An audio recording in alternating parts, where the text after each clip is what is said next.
East Bengal FC sign করাতে চলেছে একটা দুর্দান্ত ভার্সেটাইল প্লেয়ারকে। তো কে সেই বিদেশি প্লেয়ার, যে একমাত্র বিদেশি যে মাঠের ১১টা পজিশনেই হয়তো খেলতে পারে, ১১টা না হলেও ৭ থেকে ৮টা পজিশনে সে অলরেডি খেলে ফেলেছে এবং খেলতে পারে।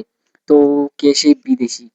তো এত রাতে তোমাদের জন্য আপডেটটা নিয়ে আসছি। এখন টাইম প্রায় তোমাদেরকে আমি দেখাচ্ছি কটা বাজে এখন। এখন টাইম প্রায় ১২টা ১৬ বাজে। তো সেই সময় আপডেটটা আমি নিয়ে আসছি তোমাদের কাছে, কারণ আপডেটটা কিছুক্ষণ আগেই এসছে আর খুব ইম্পর্টেন্ট একটা আপডেট, যেখানে ইস্ট বেঙ্গল এফসি একজন দুর্দান্ত বিদেশি ভার্সেটাইল মিডফিল্ডার বা অ্যাটাকার তাকে সাইন করাতে চলেছে, যার নাম হচ্ছে কি ইগর গরটেক্সেনা। হ্যাঁ, ইগর গরটেক্সেনা, যে একজন ভার্সেটাইল প্লেয়ার, যে right wing, left wing, attacking midfielder, central midfielder, centre forward, এমনকি সেকেন্ড স্ট্রাইকারও খেলতে পারে। তো সেই প্লেয়ারের সাথে কথাবার্তা চালাচ্ছে ইস্ট বেঙ্গল এফসি। এমন এক প্লেয়ার যে একসময় লেফট ব্যাক এবং রাইট ব্যাকেও খেলে এসছে। তো এমন একজন বিদেশির সাথে কথাবার্তা চালাচ্ছে এখন ইস্ট বেঙ্গল। তো ইকট গডটেকসনে কিন্তু খারাপ প্লেয়ার না, যে গোয়ার হয়ে দুর্দান্ত পারফর্ম করেছে, যেখানে ১৮টা গোল করেছে সে গোয়ার হয়ে, এবং মুম্বাইয়ের হয়ে ৬টা ম্যাচে ৩টে গোল করেছে। তোমরা তো বলতে পারো যে মুম্বাইয়ের হয়ে তো সেরকম কিছু করেনি, মুম্বাই সাইন করেছিল। খুবই ইনজুরি প্রোন একটা প্লেয়ার। তো ইনজুরি প্রোন হওয়া সত্ত্বেও সে এমন একজন প্লেয়ার, এমন টেকনিক্যালিটি নিয়ে আসে, এমন ফিজিক্যালিটি নিয়ে আসে বা এমন এক্সপিরিয়েন্স নিয়ে আসে, যেখানে যে কোনো টিমের সেটা সবথেকে বেশি জরুরি। যেখানে ইস্ট বেঙ্গল এফসি আমাদের ভারতকে রিপ্রেজেন্ট করবে ১৩ সেপ্টেম্বর ফার্স্ট ম্যাচ রয়েছে আল হুসেইনের বিরুদ্ধে।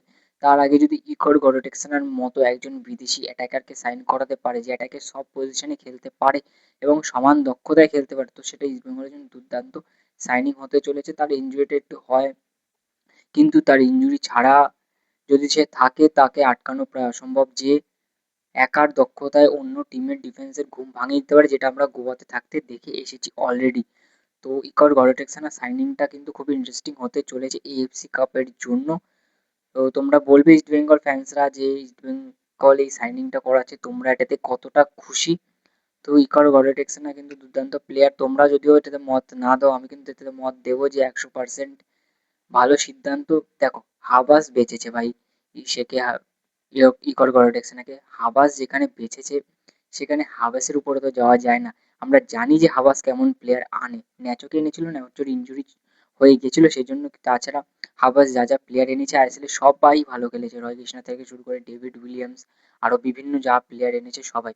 তো স্প্যানিয়ান ইকর গডটেকসনাকেও হাবাস আনতে চাইছে নিজেদের দলে। তো সেই জন্য ইস্ট বেঙ্গল এর সাথে কথাবার্তা বলছে, যেখানে ইকর গডেরসন প্রায় চেন্নাইতে কনফার্ম হয়েই গেছিল।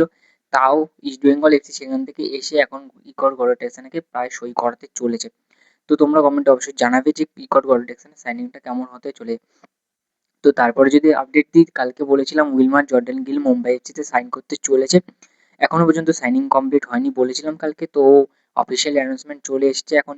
উইলমার জর্ডান গিল এখন অফিসিয়ালি মুম্বাই সিটি এফসির প্লেয়ার। হ্যাঁ, মুম্বাই সিটি এফসি এবার ভালো দল গুছাচ্ছে, কম বাজেট তাদের, তাও ভালো দল গুছানোর চেষ্টা করছে তারা। তো দেখা যাক মুম্বাই কেমন রেজাল্ট করে। তো এই দুটি আপডেট তোমাদের দেওয়ার ছিল, তো এই রাতে এই জন্যই ভিডিওটা বানাচ্ছি। তো ভালো থেকো, সুস্থ থেকো, আর ভিডিওটা ভালো লাগলে একটি লাইক আর চ্যানেলটাকে অবশ্যই সাবস্ক্রাইব করে দিও।